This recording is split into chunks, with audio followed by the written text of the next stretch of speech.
آج میں تھوڑا سا قارون کا واقعہ اور اس سے ملنے والے اسباق بیان کروں گا، پھر انشاءاللہ ہم وقت ملا تو دوسرے واقعات کی طرف۔ بنی اسرائیل میں کچھ لوگ مالدار بھی تھے، جن میں ایک قارون بھی تھا۔ ان قارون کان من قوم موسیٰ، فرمایا قارون موسیٰ کی قوم میں سے تھا۔ اللہ نے اس کو بہت زیادہ دولت دی تھی۔ وَآتَيْنَاهُ مِنَ الْكُنُوزِ مَا إِنَّ مَفَاتِحَهُ لَتَنُوءُ بِالْعُصْبَةِ أُولِي الْقُوَّةِ، اس کو اللہ نے خزانے جو دیے تھے اتنے دیے تھے کہ خزانوں کی چابیاں جانور لاد کے چلا کرتے تھے۔ پہلے زمانے میں بینک تو ہوتے نہیں تھے نا، تو ہر آدمی نے اپنے خزانوں کے لیے خود ہی جگہ بنائی ہوئی ہوتی تھی۔ اور اس زمانے میں خزانہ کرنسی کو نہیں کہتے تھے، کرنسی کی صورت میں نہیں، یہ تو کاغذ کے نوٹ ہیں۔ جب حکومت کہہ دے کہ کل عدم، تو یہ 5000 کا نوٹ چائے میں ڈبو کے کھانے کے کام بھی نہیں آئے گا، اس سے اچھا وہ پاپا ہوگا جو گھر میں رکھا ہوا ہے۔ یہ تو ایک فرضی چیز ہے نا۔ سونے اور چاندی کے سکے وہ ہوتے تھے اصل خزانہ، تو اس کی جو خزانے تھے اس کی چابیاں کیا ہوتی تھیں، ایک جماعت لے کے چلا کرتی تھی، اتنے بڑے بڑی چابیاں اس کی۔ جی بھائی، وَآتَيْنَاهُ مِنَ الْكُنُوزِ مَا إِنَّ مَفَاتِحَهُ لَتَنُوءُ بِالْعُصْبَةِ أُولِي الْقُوَّةِ، تو نتیجہ کیا نکلا کہ جب دولت آتی ہے تو شہرت بھی ہوتی ہے اور خادم بھی ہوتے ہیں، پھر جہاں چلتے ہیں تو اکیلے تو چلتے نہیں ہیں، دائیں بائیں پروٹوکول بھی ہوتا ہے۔ تو قارون کو یہ عزت ہضم نہیں ہوئی۔ دیکھو بہت کم لوگوں کو پیسہ راس آتا ہے، اور عزت بھی بہت کم لوگوں کو راس آتی ہے۔ عزت ملتی ہے تو اپنی اوقات انسان بھول جاتا ہے، پیسہ ملتا ہے تو اپنی اوقات بھول جاتا ہے۔ تو قارون بھی کیا ہوا، جب پیسہ آیا تو اوقات بھول گیا۔ تو جو قارون کی قوم میں نیک لوگ تھے انہوں نے قارون سے کہا لا تفرح ان اللہ لا يحب الفرحین، اتراؤ مت، اللہ اترانے والے کو پسند نہیں کرتا۔ تواضع کرو بھئی، یہ کس کی دین ہے؟ اللہ کی۔ اس سے پتہ چلتا ہے کہ جب بھی کوئی نعمت ملتی ہے تو نسبت کدھر کرنی چاہیے؟ دیکھو تواضع کا مطلب یہ، تواضع اور احساس کمتری میں کیا فرق ہے؟ تواضع اور، بعض لوگ کہتے ہیں تواضع اس کا نام ہے کہ آپ کو اللہ نے کوئی نعمت دی ہو، آپ کہیں نہیں میں تو بالکل فارغ ہوں، میرے پاس کہاں، خاکسار ہیں، مجھے کہاں۔ اگر میں نے کہہ دیا کہ ہاں یہ میرے پاس، میرے پاس یہ کوالٹی ہے، نعمت ہے، تو کہیں تکبر نہ ہو جائے۔ لوگ کرتے ہیں نا، اس کو تکبر نہیں کہتے۔ اگر آپ کے پاس نعمت ہے اور آپ کو پتہ ہی نہیں کہ اللہ نے مجھے کوئی صلاحیت دی ہے، تو یہ تواضع نہیں ہے، یہ احساس کمتری ہے، جس کی وجہ سے آپ کبھی بھی ترقی، انسان کو یہ پتہ ہونا چاہیے کہ میرے اندر کیا خصوصیات ہیں، کیا کوالٹیز ہیں اور کیا برائیاں ہیں، تاکہ برائیوں سے بچنے کی کوشش کرے اور اپنی صلاحیتوں سے فائدہ اٹھائے۔ وہ فریب خوردہ شاہی جو پلا ہو کرگسوں میں، اسے کیا خبر کہ کیا ہے راہ و رسم شاہ بازی۔ شاہین کا جو بچہ تھا نا، انڈا، وہ کہیں گدھوں کے گھونسلے میں چلا گیا۔ گدھ جانتے ہیں، وہ جو مردار کھاتا ہے اس کی شکل بھی بڑی مکروسی ہوتی ہے، سر کے وہاں بال اڑے ہوئے ہوتے ہیں، اس کے پیچھے کے گدی کے مردے نکال کے کھاتا ہے وہ۔ اور شاہین بڑا خاندانی جانور ہے، اس کی شکل بھی خوبصورت۔ اللہ نے جانوروں کو جو جیسے کام دیے نا اسی حساب سے ان کی شکل بھی بنائی ہے۔ یہ بھی اس کی علامت ہے کہ یہ کائنات اتفاق سے وجود میں نہیں آئی، اس کو ایک سوچے سمجھے منصوبے کے تحت ڈیزائن کیا گیا ہے۔ شیر کی شکل بھی کیسی ہے؟ شیروں والی، اور گیدڑ سالہ حرکتیں جیسی گیدڑوں والی، تو منہ بھی گیدڑوں والا ہے اس کا۔ کتے کی شکل بھی کیسی ہوتی ہے؟ کتے جیسی ہوتی۔ تو ہر جانور کو نا اسی حساب سے بنایا ہے۔ لوگ کہتے ہیں نا کتے کو کتا کیوں کہتے ہیں؟ کہتے ہیں حرکتیں کتے جیسی ہیں اس کی۔ کتے کو کتا کیوں کہا جاتا ہے؟ حرکتیں کتے جیسی ہوتی ہیں۔ تو شاہین جو ہے وہ بڑا خوبصورت جانور ہے، شکار کر کے کھاتا ہے، اور اس کے شکار کا اسٹائل اور انداز بڑا خوبصورت ہوتا ہے۔ کبھی دیکھیں آپ، اس پہ سرچ کریں یوٹیوب پہ۔ تو اب وہ جو اس کا انڈا تھا نا شاہین کا، اس کی مادہ کا انڈا، وہ کہیں گدھوں کے گھونسلے میں رہ گیا۔ اب وہ بڑا ہوا تو اس کو یہ پتہ ہی نہیں کہ میں کیا ہوں، شاہین۔ حرکتیں اس نے گدھوں جیسی شروع کر دی، وہی کھٹیا حرکتیں، مردار کھانا، مردے سونگنا جا کے، کبھی جھپٹنا پلٹنا اور شکار کرنا اور عقابی نگاہیں ڈالنا۔ یہ چیزیں کیا ہوا؟ دیکھتا بھی ایسے ٹیڑھی آنکھوں سے تھا۔ عقاب تو ایسے دیکھتا ہے نا، ایسے دیکھا، عقاب کی آنکھیں بہت تیز ہوتی ہیں، شاہین کی، شکرے کی، یہ جو جانور ہے نا یہ ان کی بڑی تیز آنکھیں ہوتی ہیں۔ تو اس پہ علامہ اقبال نے بڑا پیارا شعر کہا ہے، وہ فریب خوردہ شاہین، وہ شاہین جو بیچارہ فریب میں آ گیا ہو، دھوکے میں آ گیا ہو، جو پلا ہو کرگسوں میں، کرگس کہتے ہیں گدھ کو، اسے کیا خبر کہ کیا ہے راہ و رسم شہباز جو ہے نا، اس کے طور طریق کیا ہوتے ہیں، اس کا لائف اسٹائل کیا ہوتا ہے، اس شاہین کو بیچارے کو کیا پتا جو گدھوں میں رہا ہو۔ تو جو شاہین گدھوں میں رہا اور اس کو اپنی کوالٹیز کا علم نہیں ہے، تو ہم یہ نہیں کہیں گے اس میں اتنی تواضع ہے کہ یہ ماننے کے لیے تیار ہی نہیں ہے کہ میں شاہین ہوں، یہ ہر وقت خاکسار گدھوں کی طرح کس پہ جاتا ہے، کبھی جھپٹنے کی پلٹنے کی کوشش نہیں کرتا۔ تو یہ تواضع نہیں ہے، یہ احساس بولو بھائی کمتری، اپنی صلاحیتوں کا احساس ہی نہیں ہے۔ جب صلاحیت کا احساس ہی نہیں ہوتا تو آپ اور زیادہ دبتے چلے جاتے ہیں۔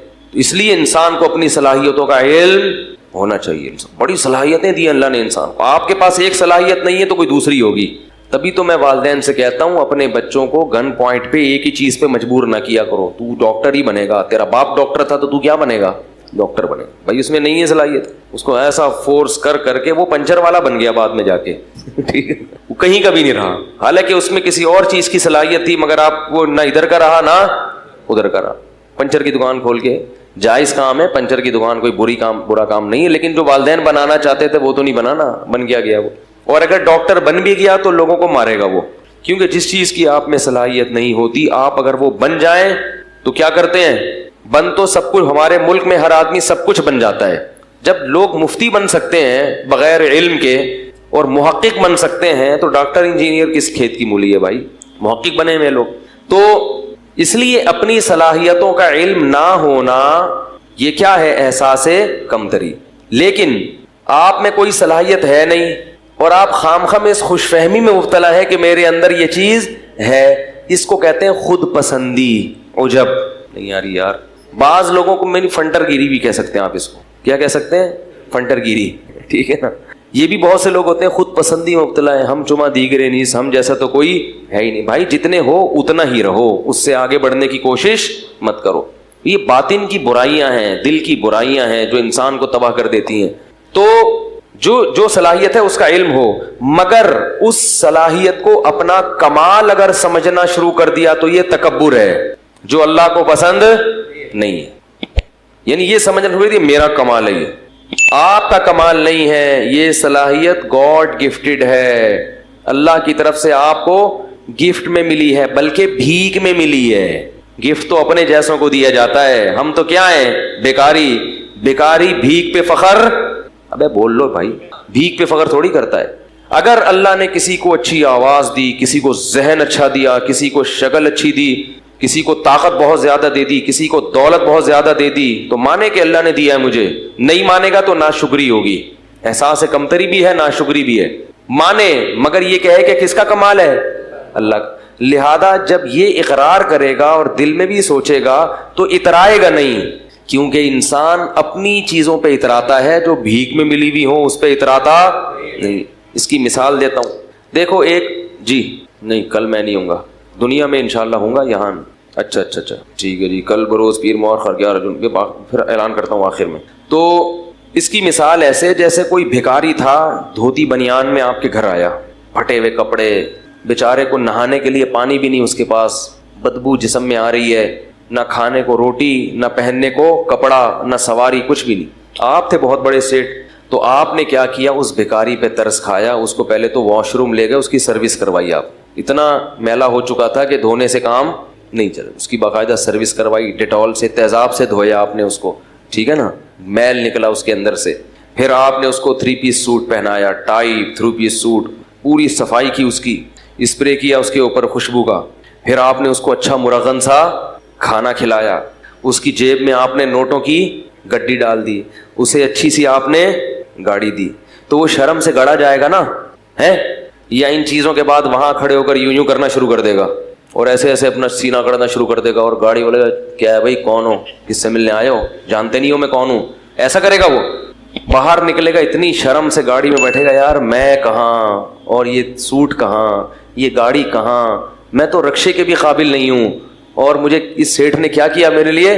محلے میں بھی جائے گا تو بڑا عاجزی انکساری کے ساتھ، تاکہ لوگ دیکھ کے یہ نہ بولے ابے ہم تجھے جانتے ہیں کہ تو کیا تھا، ٹھیک ہے نا، آج بڑا اکڑ رہا ہے، میں تجھے پتا ہے یہ تو فلاں نے بھیک دے دی تجھے تو گاڑی میں جا رہا ہے۔ تو ہمیشہ گاڑی چلائے گا تو اکڑ کے، یہ نہیں کہ رکشے والوں کو اوورٹیک کرتا ہوا گزرے، کہ تم پیچھے رہو, موٹر سائیکل والوں کو سائڈیں مارتا ہوا گزرے اور ہر ایک کو اپنی گاڑیاں دکھائے, وہ دیکھو میری گاڑی, میرا جو ہے وہ بار بار نوٹوں کی گڈی دکھائے, اور دکھانے سے مقصد کیا ہو, غریبوں کی توہین. وہ شرم سے گڑا رہے گا, جو بھی کہے گا ماشاء اللہ کہے گا بھائی میں تو تمہیں پتہ ہے میں کیا ہوں, میری اوقات کیا, مجھے تو وہ سیٹھ صاحب ہیں انہوں نے یہ دے دیا. اگر آپ زیادہ اکڑو گے تو آپ کو ڈر کیا ہوگا کہ سیٹھ صاحب یہ چیزیں واپس نہیں, کہ میں نے تجھے دیا ہے اور تو نے محلے کا دادا بن گیا ہے اور ہمیں ہی میاؤں کرنا شروع کر دیا.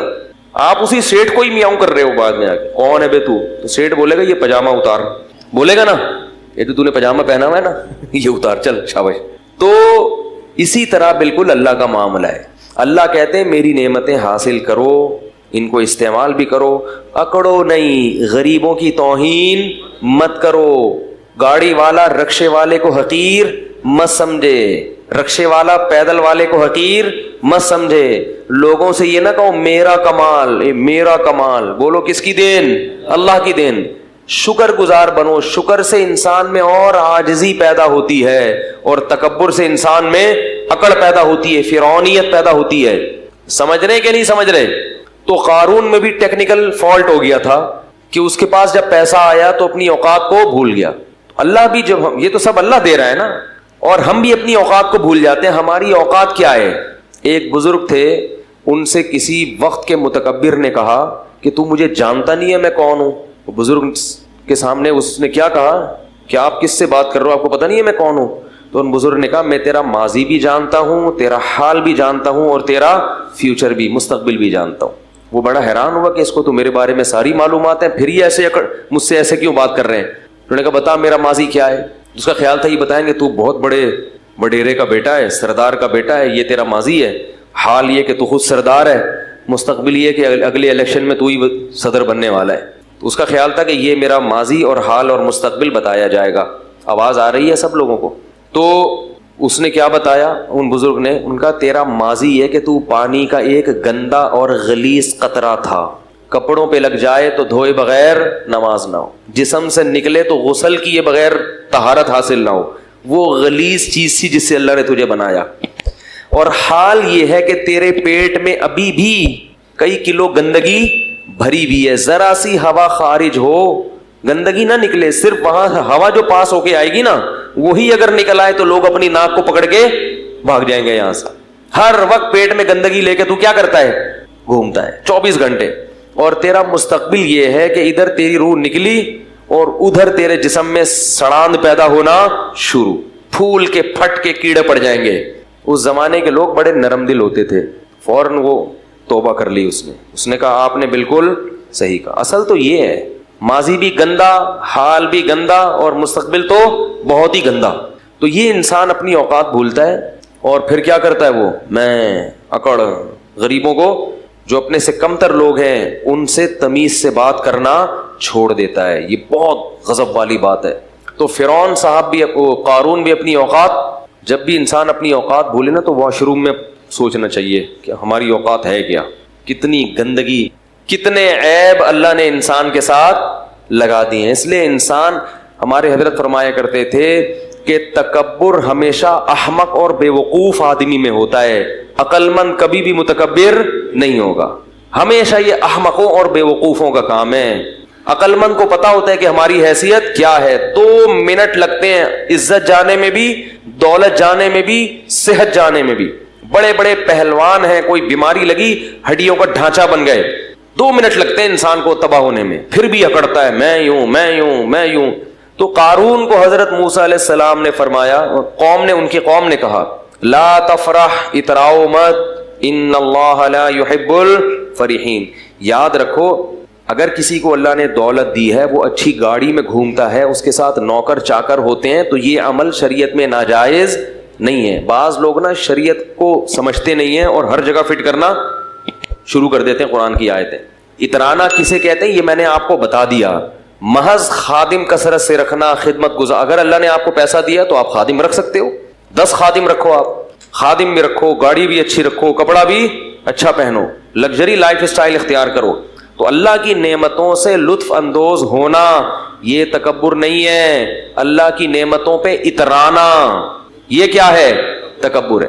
علماء نے مسئلہ بیان کیا ہے، فقہا نے، کہ اگر کوئی شخص کسی مالدار گھرانے کی خاتون سے شادی کرتا ہے جس خاتون کے گھر میں خود کام کرنے کا رواج نہیں ہے، اتنے لگژری لائف اسٹائل ہے ان کا کہ ان کے ہاں نوکر کام کاج کرتے ہیں، عورتیں گھر کے کام نہیں کرتی، تو فقہا نے لکھا ہے کہ اگر ایسے گھرانے سے آپ بیوی لے کر آئے تو آپ اس سے گھر کی خدمت نہیں کرا سکتے، بلکہ آپ کو اس کے لیے نوکر کا انتظام کرنا پڑے گا۔ کیوں؟ قرآن کہتا ہے عاشروہن بالمعروف، عرف کے مطابق ان سے پیش آؤ، تو ان کا عرف یہی ہے کہ ان کے ہاں کام، پیسہ اللہ نے زیادہ دیا ہے تو بھائی وہ کہتے ہیں ہمیں پیسہ ہے تو ہم کیوں پکائیں روٹی، ہم نوکر رکھ لیں گے، تو یہ جائز ہے اس میں اگر ہو، پیسہ نہیں ہے تو خام خواہ میں شو بازی کی کوشش نہ کرو، قرضے لے لیکن صرف دنیا کو دکھانے کے لیے کہ ہم لوگ اصل میں بہت اعلیٰ خاندان کے ہیں، ہمارے ہاں خود کام نہیں ہوتا، نوکر ہمارے ہاں روٹی پکاتا ہے، نوکر کو دینے کے لیے تنخواہ ہے نہیں تو ایسا نہ ہو، شو بازی اچھی چیز نہیں ہے، اگر اللہ نے دیا ہے تو ٹھیک ہے، نوکر رکھے جائیں، ماسیاں رکھی جائیں۔ ہمارے دوست تھے ایک جامعۃ الرشید میں، ہمارے کلاس فیلو تھے، بہت اللہ نے پیسہ دیا تھا، وہ گاڑی لے کے نکلتے تھے، ہم بھی ان کے ساتھ ہوتے تھے اکثر، گاڑی پنچر ہوئی نا تو یہ نہیں کرتے تھے کہ وہ بھائی نکالو یا خادم کو فون کرو، فوراً گھر سے دوسری گاڑی منگوائی، جہاں بھی ہیں فوراً فون کیا بھائی دوسری گاڑی بھیجو، اس کو لے جاؤ۔ تو اگر اللہ نے کسی کو مال دیا ہے تو وہ سہولت فائدہ اٹھا سکتے، لیکن وہ ایک حادثے میں شہید ہو گئے، جوان تھے بالکل، ایک ایکسیڈنٹ میں ان کا انتقال ہو گیا، اللہ تعالیٰ ان کی مغفرت فرمائے، بڑے نیک عالم تھے۔ تو کیا کہہ رہا تھا میں یہ عرض کر رہا تھا کہ اگر کوئی لگژری لائف اسٹائل اختیار کرتا ہے تو اس پہ تکبر کے فتوے، کیونکہ لوگ لگاتے ہیں یہ عالم کرولا میں گھوم رہا ہے، یہ لینڈ کروزر میں گھوم رہے ہیں، اول تو علماء اکثر اپنی لینڈ کروزر میں نہیں گھوم رہے ہوتے ٹھیک ہے، کسی مرید کی لینڈ کروزر ہوتی ہے وہ اپنے ساتھ لے کے جا رہا ہوتا ہے، تو اس پہ بھی لوگوں کو اشکال ہوتا ہے کہ لینڈ کروزر میں گھوم رہے ہیں، یہ جناب مرغا کھا رہے ہیں۔ تو اگر وہ اپنی بھی لینڈ کروزر میں گھوم رہے ہیں، اگر اللہ نے ان کو پیسہ دیا ہے تو آپ کو تکلیف نہیں ہونی چاہیے، آپ کو خوشی ہونی چاہیے۔ ماشاء اللہ بڑی خوشی ہوئی کہ مفتی صاحب کے پاس کیا ہے، لینڈ کروزر ہے، تو یہ خوش ہونا چاہیے، سمجھ رہے؟ لوگ کہتے ہیں کہ نبی تو گدھے پہ گھوما کرتے تھے، تو ٹھیک ہے پھر گدھے لا کے باندھ دیں یہاں پہ آپ۔ بھائی اس زمانے کا جو سواری تھی، اس زمانے کی جو خوراکیں تھیں وہ نہیں ہیں اب، جو سواری تھی نا خوراکیں تو چلو وہ تو وہی ہیں، وہ تو سارا سسٹم چینج ہو گیا نا، تو نبی نے بھی اپنے دور کے لحاظ سے سواریوں کو اختیار کیا ہے، اور ہم اپنے زمانے کے لحاظ سے سواریوں کو اختیار کریں گے۔ خیر، تو قارون سے کہا کہ لا تفرح اترامت ان اللہ لا يحب الفرحین وابتغ فیما آتاک اللہ الدار الآخرہ۔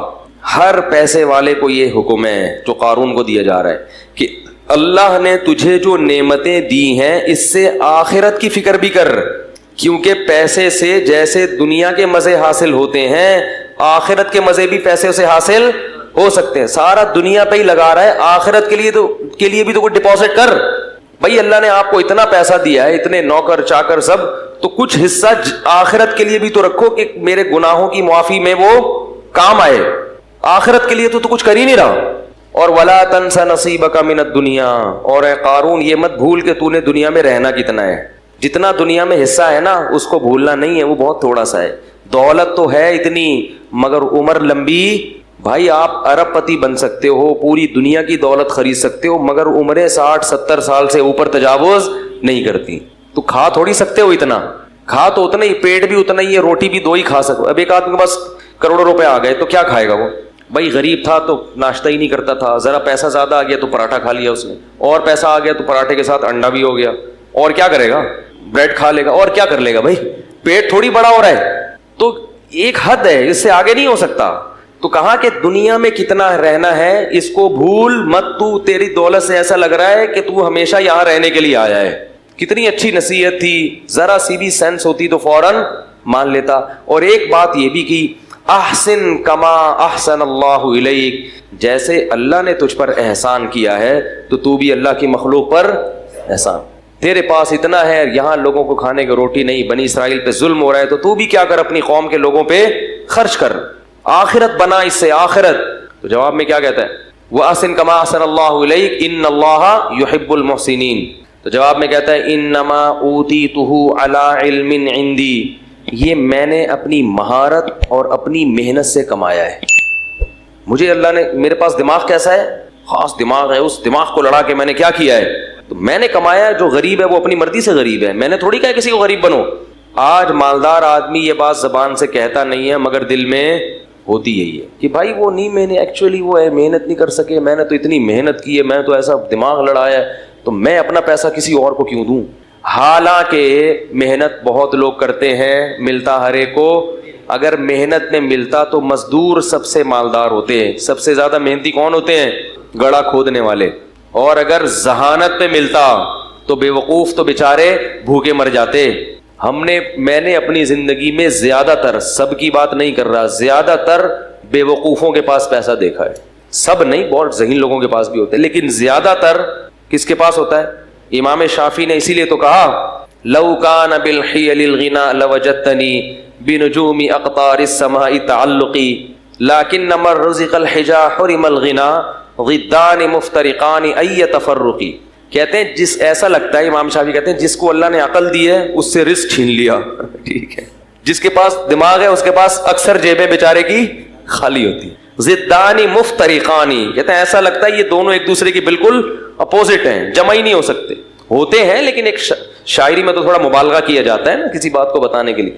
آگے کہتے ہیں لیکن مل رزق لو کان بالحیل الغنا لوجدتنی, اگر ہیلے سے محنت سے پیسہ مل جاتا تو مجھے دیکھتے بنجوم اقطار السماء تعلقی, آسمان کے ستاروں پہ پہنچا ہوا ہوتا. یعنی ایک لوگوں کی ایک حالت بیان کر رہے ہیں. آگے بتاتے ہیں کہ پیسہ ملتا ہے قسمت سے. اس کو ایک شعر میں بڑے پیارے انداز سے سمجھایا. فرمایا اذا سمعت بان محروما اتا, اذا سمعت بان مشدودا حوا عودا فاثمر في يديه فصدقي واذا سمعت بان محروما اتا ماء ليشربه فغاض فصدقي. بڑا ٹائٹ شعر ہے.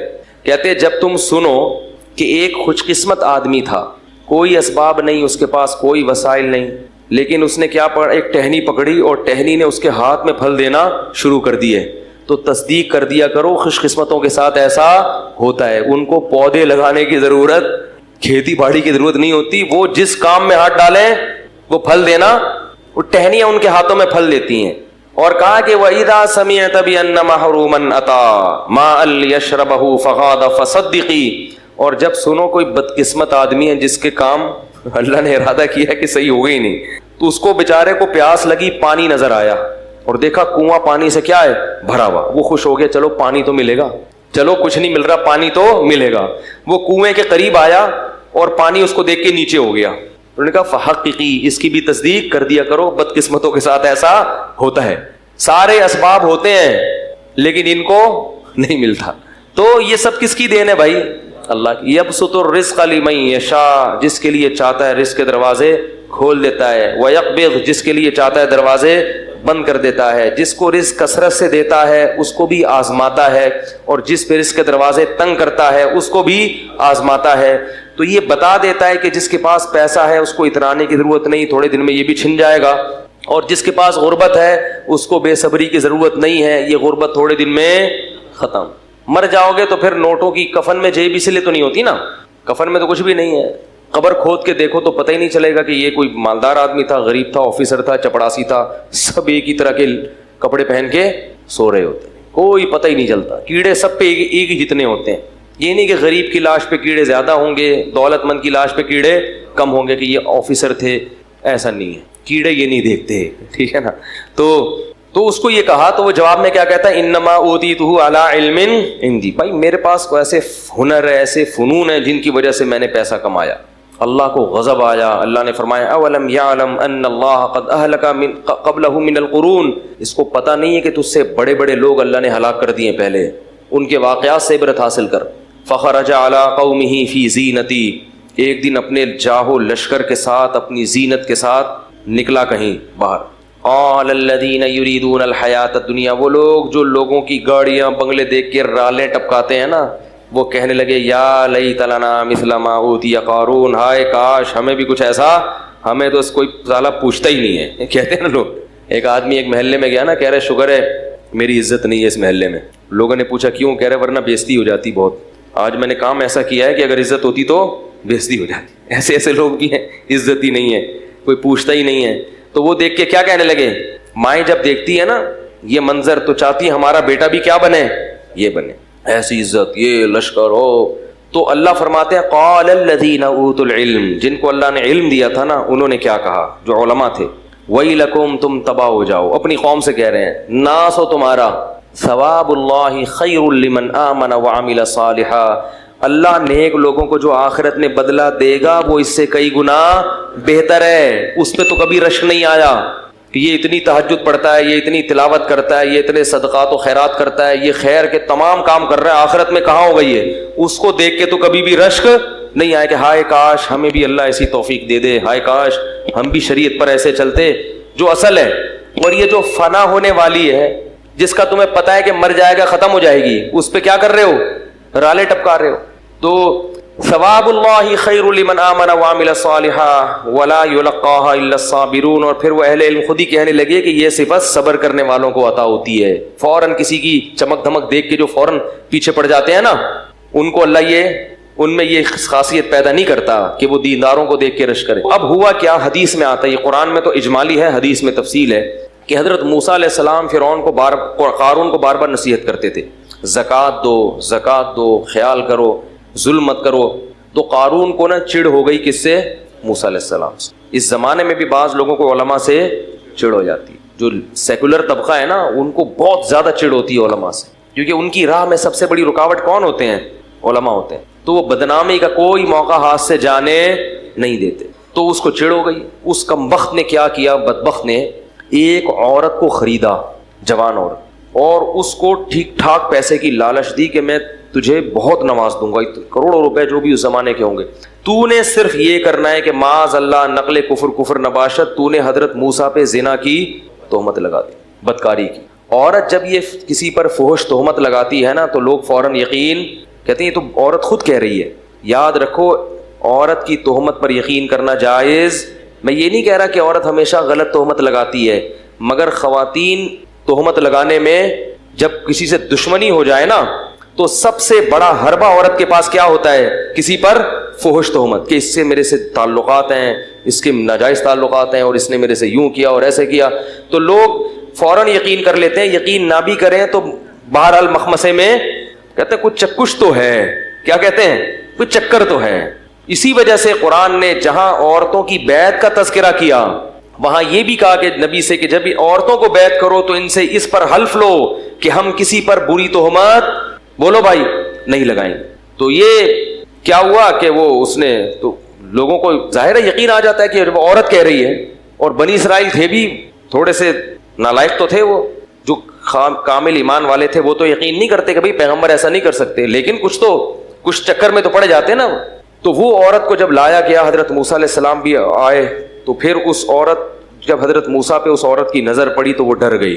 اس کو خوف پیدا ہو گیا کہ میں اتنے لاکھوں روپے کروڑوں روپے لے رہی ہوں, مگر میں کس پہ تہمت لگا رہی ہوں, میرا بنے گا کیا قیامت کے دن. اللہ نے اس کے دل میں خوف پیدا کر دیا اور وہ تہمت لگانے سے باز آ گئی. اور اس نے بتا دیا کہ مجھے قارون نے پیسے دیے تھے جھوٹی تہمت لگانے کے. حضرت موسیٰ کو غضب آیا, اسی وقت بد دعا کی قارون کے لیے کہ اللہ تو اس کو کیا کر دے, ہلاک. وہیں قارون اپنے خزانوں سمیت زمین میں دھسنا شروع ہو گیا, اور حضرت موسیٰ کو پکارتا رہا کہ اے موسیٰ معاف کر دے, معاف کر دے, معاف کر دے. موسیٰ علیہ السلام نے کہا نہیں. دھستا دھستا بالآخر پورے خزانوں کے ساتھ جب وہ دھس رہا تھا زمین میں, تو وہ جو لوگ کل کہہ رہے تھے نا, قرآن کے الفاظ ہیں, کہہ رہے تھے کہ ہائے کاش ہمارے پاس بھی ایسا ہوتا, وہ کہنے لگے وَإِكَنَّ اللَّهَ يَبْسُطُ الرِّزْقَ لِمَن يَشَاءُ, اور بھائی اللہ جس کو چاہے رزق دے دے, جس کو چاہے غریب بنا دے, ہمیں یہ پیسہ نہیں چاہیے. لولا امن اللہ علینا, کہتے ہیں اللہ کا احسان ہے کہ اللہ نے ہمیں اتنی دولت نہیں دی. اب دیکھو کیسی رپورٹیں آ رہی ہیں, علماء جب سمجھا رہے تو سمجھ میں نہیں آ رہا. جب منظر دیکھا نا دھستا ہوا, کہ وہ چیخ رہا ہے کہ اے موسیٰ معاف کر دے, اور وہ زمین میں دھستا جا رہا ہے, تو کہنے لگے کہ وَإِكَنَّ اللَّهَ يَبْسُطُ الرِّزْقَ لِمَن يَشَاءُ وَيَقْدِرُ وَإِكَنَّ لَوْلَا أَمَّنَّ اللَّهُ عَلَيْنَا لَخَسَفَ بِنَا, اللہ کا احسان نہ ہوتا تو ہم پہ بھی عذاب آتا. إِنَّهُ لَا يُفْلِحُ الْكَافِرُونَ, اللہ کا انکار کرنے والے کبھی بھی کامیاب نہیں ہوتے. اب بعض لوگ یہاں پر یہ کہتے ہیں کہ اگر وہ اللہ کو پکارتا تو اللہ توبہ قبول کر لیتا, حضرت موسیٰ کو پکارا تو حضرت, یہ غلط ہے. یہ کیا ہے, یہ اس میں پیغمبر کی کیا ہے, تو حضرت موسیٰ کو پکارنے کا مطلب یہی تھا کہ آپ کی بد دعا سے ہو رہا ہے تو آپ اللہ سے کہیں کہ مجھے بچا لے، جبکہ حضرت موسیٰ نے ارادہ کیا کہ اب بچانے کا نہیں ہے.